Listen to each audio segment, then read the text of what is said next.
Bonjour à tous et bienvenue dans la présentation de Rift Force, un jeu pour 2 personnes à partir de 10 ans pour des parties d'environ 30 minutes. Rift Force est un jeu d'affrontement où les joueurs vont incarner différentes guildes et s'affronter de chaque côté du plateau, donc en se faisant face. Le but du jeu est d'être le premier joueur à arriver jusqu'à 12 points de victoire. S'il y a égalité, nous continuons les manches jusqu'à ce qu'il y ait un vainqueur. Avant d'expliquer les règles, voyons la mise en place. Dans un premier temps, chaque joueur va pouvoir récupérer 4 guildes. Dans un premier temps, il faut mettre toutes les guildes face cachée sur la table. Au hasard, vous allez en retirer une qui ira dans la boîte. De la même façon, au hasard, chaque joueur va piocher une guilde. Donc il va récupérer le paquet de cartes. Et ensuite, on va de nouveau révéler toutes les guildes sur la table. Et les joueurs, l'un après l'autre, va pouvoir choisir tout simplement des guildes supplémentaires. Donc là, je fais ça au hasard, mais le joueur 1 prend ceci, le joueur 2 prend cela, le joueur 1 prend ceci, le joueur 2 prend cela. Voilà. Puis, l'autre joueur prend sa quatrième. Le deuxième joueur, sa quatrième, et la dernière guilde est remise dans la boîte. Dans la vraie vie, on est d'accord, on ne choisit pas ces guildes n'importe comment, on prend quand même le temps de lire les différentes aptitudes et capacités de nos guildes, puisque ce sont ces différents pouvoirs qui vont se combiner pour essayer de vaincre l'adversaire. Une guilde est composée d'une carte invocateur. Cette carte n'est pas jouée, elle est présente sur la table et permet de voir le détail des compétences de la guilde lorsque l'on va jouer des cartes élémentaires.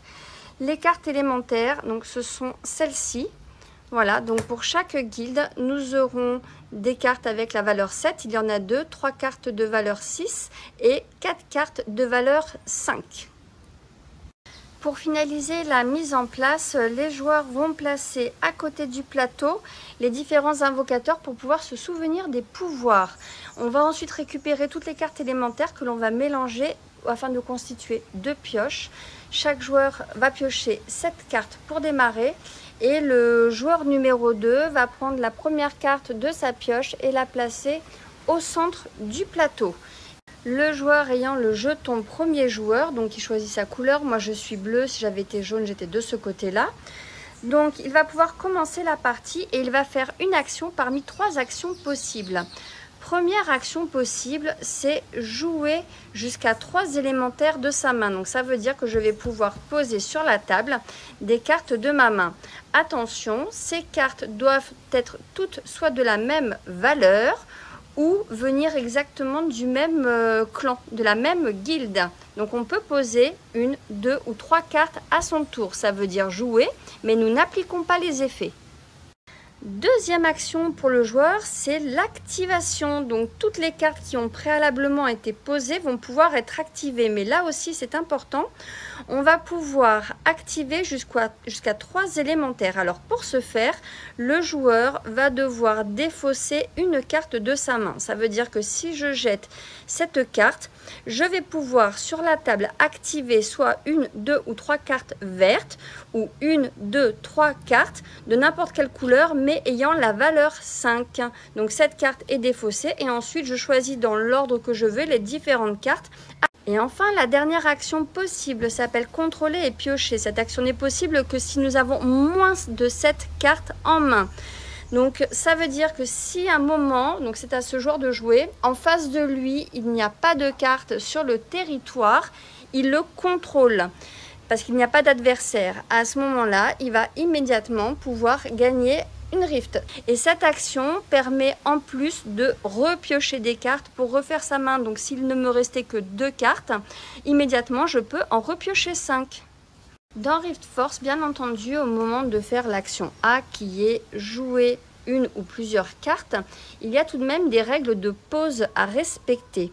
Les cartes que je vais poser doivent être soit sur le même champ ou sur des positions adjacentes. Donc là, je possède cette main, j'ai le droit donc de jouer ces 3 cartes si je le souhaite, ou je peux encore jouer ces 3 cartes 5. Et à ce moment-là, je vais pouvoir les placer directement sur le plateau. Ces cartes, en fait, vous voyez, elles ont des valeurs. Ces valeurs correspondent au point de vie de la carte. Et pour pouvoir gagner des points de Rift et arriver jusqu'à 12, il va falloir détruire les cartes des adversaires. Donc, cette carte vaut 5 points de vie. Lorsqu'une carte prend des dégâts, on pose un jeton sur la carte.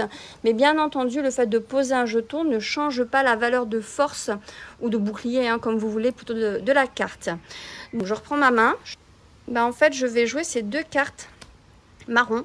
Parce qu'en fait, elles ont un pouvoir particulier. Donc, 2 marrons que je pose comme cela.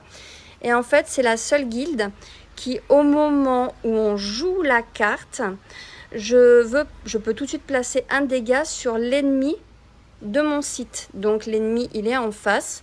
Donc je la pose. Immédiatement, je place un dégât sur les adversaires. Et ensuite, cette carte, elle va avoir un effet d'activation que je pourrais faire lorsque je joue l'action B qui est activée, qui me permettra de placer 2 dégâts sur le premier ennemi du site. Alors, qu'est-ce que le premier ennemi?